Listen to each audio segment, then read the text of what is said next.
It is my pleasure to be joined by Toney a couple of days out now from 166, where he will be attempting to unify the featherweight titles against Kai in a rematch. Before we dive into the specifics of this fight, I don't know how long you've been out in Qatar, but how's it treating you, man? Man, this place is awesome. I've never been to this part of the world, so checking out the architecture, the people, the culture, it's been really, really cool, man, and the food too. But I'll be able to take advantage more of that after weigh-ins, obviously. But yeah, it's been great. Obviously, at the time of speaking to you now, the press conference was only a couple of hours ago. So what was that experience like? Obviously, we've got three, high stakes rematches at the top of the card, and you guys were definitely the most subdued of the matchups. But you can expect that when you got some of those big characters on stage with you guys. But were you able to take anything from that experience of getting closer to fight night?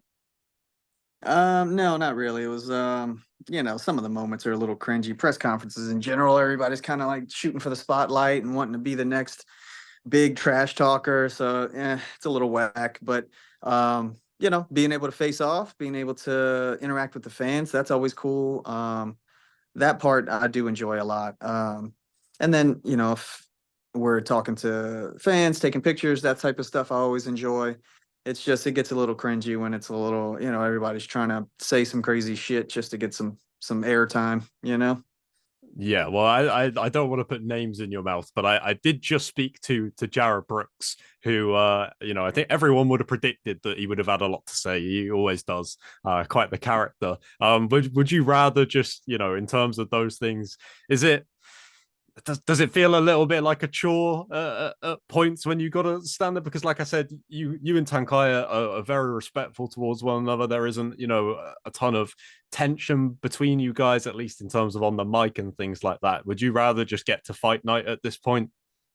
Yeah, for sure. The last couple of weeks have kind of been like that, and it's a little tougher with the translator and him, having to use one of those. So it's weird to kind of interact, and you don't really get a solid feel for conversation. So yeah, it's nice. It would be nice to fast forward to fight night because that's why we're here, obviously. But I get it. You got to build up the fight. So it's going to be harder to do anything besides replaying the last fight to build it up. It was definitely a busy fight. It was action packed, but we went to decision. So I think that should let the fans know that this one's not going to do the same. I know he wasn't happy with the performance. Obviously, I wasn't. So yeah, it's time to get that belt back for me.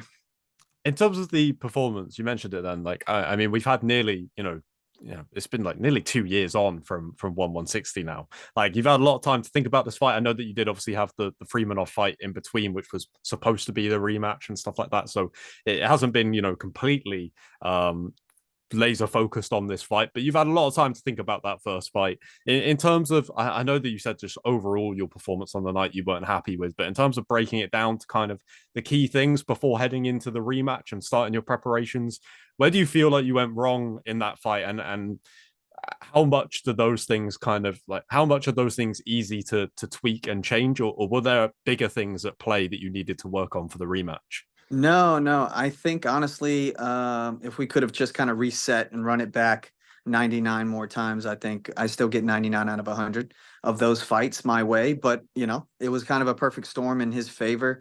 I had a night that I made bad decisions. I didn't perform well, and he had a wonderful game plan, a smart game plan. He stayed away from some of the things that I do really, really well.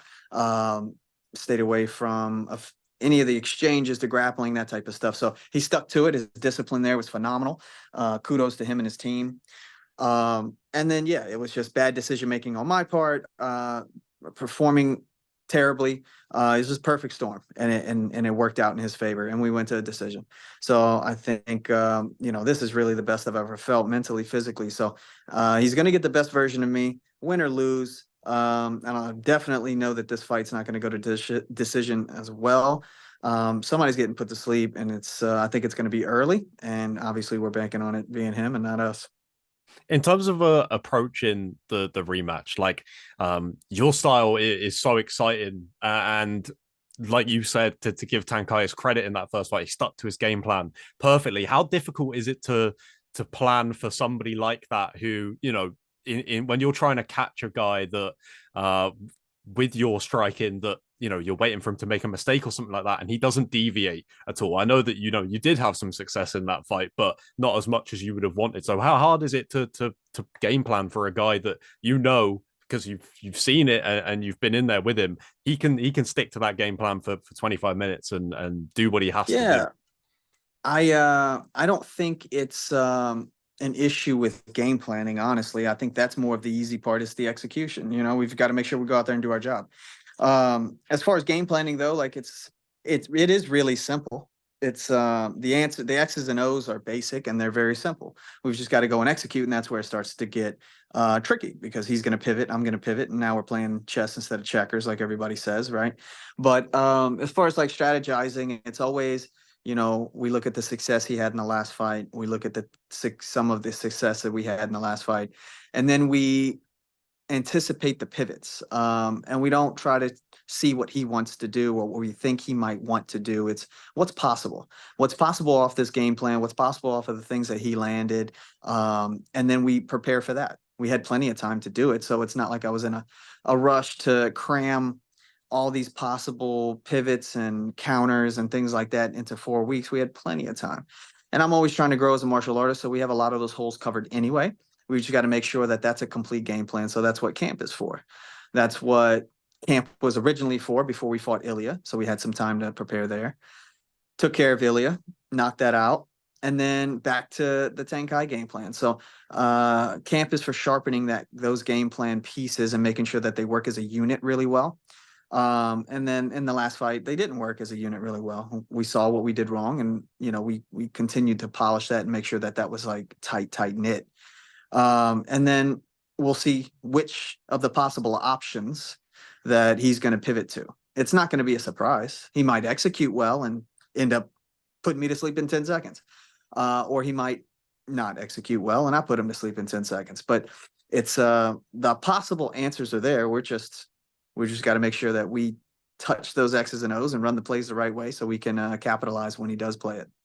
One of the things that I think makes this rematch so exciting is even though I would have been extremely excited for the rematch had it happened at the first time it was supposed to happen, but the fact that you did get that fight in with Ilya before this rematch, I think makes this one more interesting, if anything, because you said then about coming up with a game plan and then seeing what the options are off the back of that. But the Freemanov submission, for a lot of people, myself included, came out of nowhere, and I think that fight makes this one so much more exciting because in the first fight with Tankai, it did feel like he stuck to a game plan and that's what got him the win. But you showed in the Freemanov fight that that thing that we always think of when we're coming up to one of your fights, the unpredictability, the creativity, the ability to finish a fight at a moment's notice. Like in terms of coming into this fight off of that win over Freemanov, did that change your outlook on this rematch at all in terms of your confidence in your ability, things like that?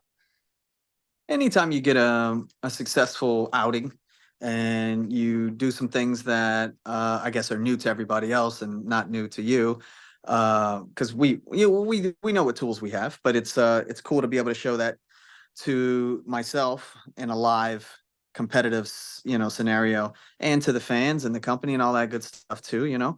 But no, it's good to get that fight, let that happen. But we know what tools we have. We know what we bring to the table. We just got to make sure we go out there. We got to execute the right way. We've got to bring the heat, and we can't let the mistakes happen like we made last time. It's going to be better decision making and better strategy, but implementation is what it's all about. It was nice to have that fight in between, get that finish, kind of put that statement out there. Maybe that affects the way he sees things. Maybe that affects the way he sees a possibility of me winning the fight. Maybe that takes some attention off of some of the things that I do well on the feet. And if he's paying attention to two things at once, it means he's not paying attention to one thing as much. So that might play a role and might not. You mentioned the submission skills that are on show then. The final thing from me, I just wanted to get your thoughts on the other kind of top guy in this division right now, former opponent of yours, Gary Tonon, who got an impressive win over Martin Nguyen in January. Is that a fight that you think will happen again, you and Gary? Should you beat Tankai and unify the belts? It feels like the obvious one that people are going to put forward to you as the first title defense. Yeah, I've been hearing that, but I don't know. What am I supposed to go out there and beat him even better. That's not really possible. I beat him the best way possible. We got into his one of his best positions. I, defended and easily out grappled him in those scenarios and ended up putting him to sleep. So I don't know. That fight doesn't really interest me a ton, but there's a couple of things that do. Big fights, big challenges, that part of the game, like something that's going to test me, something that's going to wake me up in the morning. And the other side of things is being able to provide for my family even better. So, if one is good enough, then the other one can kind of take a back seat for a second. So if they want to, make sure that I can provide for my family a little better, and we want to get a nice little paycheck to knock him out again, I'm definitely willing. But if there's nothing that stands out that makes this super interesting, it's just, what am I supposed to do? Just go out there and knock him out on the feet this time, which we all know I can do easily. So I don't know. We'll see. We'll approach that when the time comes. I'm not putting a ton of thought into anything past Tang because he's a hell of a fighter. He beat me last time, so I don't get that luxury of looking past or even like contemplating what's next. Yeah, absolutely. Hell of a fight, man. I can't wait for this one. I'm so glad that we're finally I'm getting it. excited. Should be an absolute banger. And, the top of this card is phenomenal. And I think a lot of people are pointing to, I know that Jared said that him and Joshua's fight is the people's main event in a way. I think that a lot of people were watching the press conference going, the two guys that aren't talking much are the guys that, they're going to do all the talking in the cage. So I look forward to I it, man. think so. All the best for the fight. And I will catch up with you hopefully sometime in the I future. appreciate it. Thank you very much. You have a Thank good you. one. You too, man. See you All later. right.